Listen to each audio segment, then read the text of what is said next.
তো বন্ধুরা, এই যে গতকালে যে মামলা কলকাতা হাইকোর্টে উঠেছিল, তো বিশেষ করে কিন্তু এক্সপ্রেস নম্বর 10 নম্বর থাকবে কি থাকবে না, এবং প্রশ্নফুল মামলা, এটা কিন্তু অনেকটাই গুরুত্বপূর্ণ। এটা কিন্তু প্যানেলে অনেকটা এফেক্ট পড়বে, ঠিক আছে। প্যানেলে এফেক্ট পড়বে কারণ প্রশ্নফুল মামলায় অনেক কিছু গতকালকে তথ্য উঠে আসছে, নতুন নতুন তথ্য, এবং অনেক কিছু বিচারপতি মন্তব্য করেছেন, এবং অনেক কিছু কিন্তু উত্তর দিতে পারেনি কমিশন, এই হচ্ছে ব্যাপার। তো প্রশ্নফুল মামলা কিন্তু প্যানেলে অনেকটা এফেক্ট পড়বে, এটা কিন্তু পরিষ্কার। তো ওএমআর প্রকাশ, এটা তো অবশ্যই অনেকটাই গুরুত্বপূর্ণ, সবার ওএমআর প্রকাশ করতে হবে, এটা কিন্তু পরিষ্কার। কিন্তু এই মামলাটা কিন্তু খুবই গুরুত্বপূর্ণ, কিন্তু কমিশন কী করছে সেটাই হচ্ছে ব্যাপার। গতকালকে এজি স্যারের মন্তব্য তো আশা করি চ্যানেল আপডেট দেওয়া হয়েছে। তো কিছু অংশ গতকালকে দেওয়া হয়েছে, কিছু অংশ আজকে দেওয়া হবে। অ্যাকচুয়ালি শেষের অংশ আজকে দেওয়া হবে। এজি স্যারের মন্তব্য, শেষের দিকে কী মন্তব্য করেছেন উনি 10 মার্কস নিয়ে। তো কল্যাণবাবু মন্তব্য কী করেছেন সম্পূর্ণ তথ্য আজকে এই ভিডিওতে আলোচনা করব। অ্যাকচুয়ালি কোর্টরুমে কী হয়েছে বাংলা ব্যাখ্যা থাকবে চ্যানেলে, অবশ্যই ভিডিওটি সম্পূর্ণ দেখুন, শেষ পর্যন্ত দেখুন। চ্যানেল নতুন দর্শক অবশ্যই চ্যানেলটিকে সাবস্ক্রাইব করে দেবেন। এই যে বন্ধুরা, এত মামলা কলকাতা হাইকোর্টে, এই প্যানেল টিকবে তো? এই প্যানেল টিকবে তো বন্ধুরা? এমনই কিন্তু সবার মনে একটা প্রশ্ন উঠে আসছে। এত মামলা কলকাতা হাইকোর্টে, বোঝা যাচ্ছে না কোন মামলা কিসের ভিত্তিতে করা হয়েছে, ঠিক আছে। ম্যাক্সিমাম মামলা সেকেন্ড এসএলএসটি বিষয় কলকাতা হাইকোর্টে দেখা যাচ্ছে, বিশেষ করে জাস্টিস অমৃতা সিনহার বেঞ্চে, ঠিক আছে। সুপ্রিম কোর্টের চাপে এবং হাইকোর্টের চাপে রিক্রুটমেন্ট নোটিফিকেশন প্রকাশিত করলো কমিশন নতুন করে। 2016 সালের যে রিক্রুটমেন্ট নোটিফিকেশন, অ্যাকচুয়ালি 2016 সালে যে রিক্রুটমেন্ট প্রসেস ছিল, সেটা পরিবর্তন করে নতুন করে 2025 সালে নতুন রুলস ক্রিয়েট করেছে। এই নতুন রুলস ক্রিয়েট করার পরেই কিন্তু এত ঝামেলা, ঠিক আছে। এই বিষয়ে কিন্তু গতকালকে এজি স্যার কিন্তু বলেছেন অনেক কিছু, যে 2016 সালের রুলস টোটালি আলাদা, 2025 টোটালি আলাদা, এবং 2016 সালের রুলস কোনোভাবেই ফিরানো সম্ভব নয়। 2016 সালের রুলসে কোনো রকম যাওয়া যাবে না, এটা পরিষ্কার। অনেকেই বলছেন 2016 সালের নিয়ম হিসেবে 2016 সালে করতে হবে। চাকরিহারাদের অনেকে কিন্তু দাবি, এবং ফ্রেশার চাকরি প্রার্থীরা অনেকেই বলছেন 2016 মতনই করুক, এবং 2025 সালে যে রিক্রুটমেন্ট নোটিফিকেশন রয়েছে সেটা নতুন করে করুক, সেটা কোনো অসুবিধা নেই। এখানে ফ্রেশার চাকরি প্রার্থীরা অনেকটা সুযোগ পাবেন, কিন্তু এখানে অনেকটাই বঞ্চিত হয়েছেন আশা করি আমরা জানি। এবং বিশেষ করে আপনারা দেখবেন কয়েকদিন আগে তো সুতো স্যারের সঙ্গে আলোচনা হয়েছে, কিছু সাবমিশন করেছেন ফ্রেশার চাকরি প্রার্থীরা।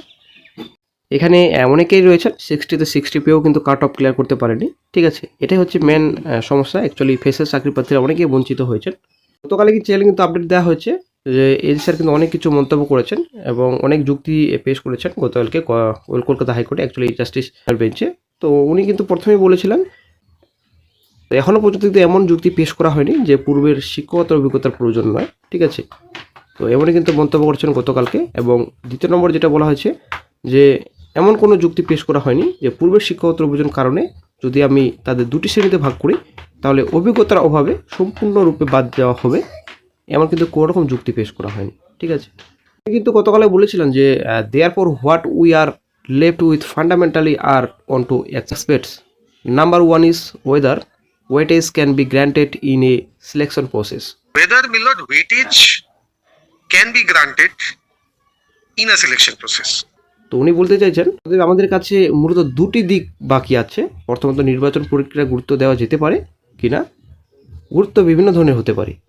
এখানে উনি বলতে চাইছেন যে weightage can be say age from, then আপনাদের weightage can be in marks from, weightage can be an experience from, then weightage can be in experience from. Number one is Millard, whether Millard weightage can be granted in a selection process. Weightage can be in various forms. Weightage can be, say, age form, weightage can be in marks form, weightage can be in experience form. তো উনি বলতে চাইছেন যে এই যে বয়সের ধরন, এই যে নম্বরের ধরন, অভিজ্ঞতার ধরন, অ্যাকচুয়ালি অভিজ্ঞতার ধরন হতে পারে। সুতরাং মৌলিকভাবে এখানে আমার প্রথম যে প্রশ্নটি সমাধান করা দরকার তা হলো নির্বাচন পরীক্ষায় গুরুত্ব দেওয়া যেতে পারে কিনা প্রথমত। এখানে নাম্বার 2 এর কথা বলেছেন, is whether the selection can choose between the experience and the inexperienced, is number 3 and the inexperienced. দ্বিতীয়ত যেটা উনি বলেন যে নির্বাচক অভিজ্ঞ এবং অনভিজ্ঞদের মধ্যে নির্বাচন করতে পারেন কিনা। তৃতীয় কথা উনি বলেন, issue number 3, whether such power is an enable power which can not be sought as a right. তৃতীয়ত উনি বলেন যে এই ক্ষমতা কি এমন একটি সক্ষমতা যা অধিকার হিসেবে চাওয়া যায় না।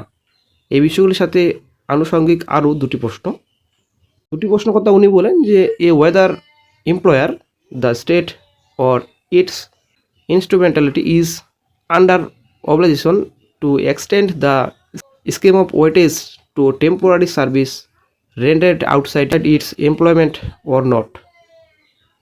আমি বলতে চাইছেন যে এই যে নিয়োগকর্তা রাষ্ট্র অথবা তার উপকরণ কি তাদের কর্মসংস্থানের বাইরে প্রদত্ত অস্থায়ী পরিষেবার ক্ষেত্রে গুরুত্ব দেওয়ার পরিকল্পনা সম্প্রসারিত করতে বাধ্য। তারপর দ্বিতীয়ত উনি বলেন যে বিদ্যুৎ সংস্থাগুলি কোনো সংস্থানের বাইরের ব্যক্তির জন্য গুরুত্ব দেওয়ার সুবিধা প্রদান না করা সংবিধানের আর্টিকেল 14 অনুচ্ছেদের লঙ্ঘন করবে কিনা, কিন্তু তার অনুচ্ছেদে 2, 3 and 1 হলো নির্বাচন গুরুত্ব প্রয়োজনীয়তার উদাহরণ। Whether employer, the state or its instrumentality is under obligation to extend the scheme of weightage to temporary service rendered outside its employment or not, and B, তো তারপরে কিন্তু জাস্টিস ম্যাম বলেন comments argument but does not the conclude the same and would you like to come back. Justice ma'am বলতে চাইছেন যে যুক্তি শুরু করে কিন্তু একইভাবে শেষ করে না, আর আপনি কি আবার আসতে চান। তো তারপর বললেন but I can come back on Monday or next Tuesday also. বললেন যে তবে আমি সোমবার বা পরের মঙ্গলবারও আসতে পারি। তারপরে কিন্তু জাস্টিস ম্যাম বললেন যে ঠিক আছে তাহলে মঙ্গলবার, অ্যাকচুয়ালি টেন্স নেক্সট টুইসডে, ঠিক আছে।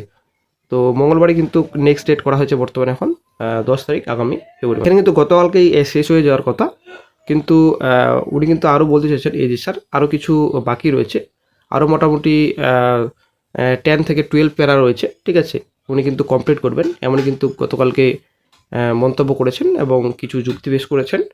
তো সেই যুক্তিতে কতটা সন্তুষ্ট হয়েছেন বিচারপতি সেটাই হচ্ছে ব্যাপার।